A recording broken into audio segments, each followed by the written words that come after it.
சிவனையும் விஷ்ணுவையும் வழிபடும் சைவ மற்றும் வைணவ பிரிவுகளுக்கு இடையே எப்போதும் சண்டை இருப்பதாக பலர் பேசினாலும் இது பெரும்பாலும் தவறான புரிதலே. இந்து மதத்தின் உண்மையான தத்துவம் என்னவென்றால் அவர்கள் இருவரும் ஒருவருக்கொருவர் எதிரிகள் அல்ல, மாறாக பிரபஞ்சத்தை இயக்கும் ஒரே கடவுளின் இரண்டு முக்கிய பணிகளை செய்பவர்கள்.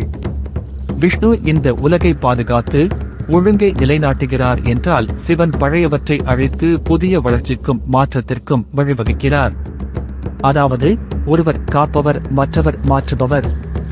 இந்த ஒற்றுமையை காட்டுவதற்காகவே சிவன் மற்றும் விஷ்ணு இருவரும் சரிபாதியாக இணைந்த ஹரிஹரர் என்ற கடவுள் உருவம் பல கோயில்களில் உள்ளது.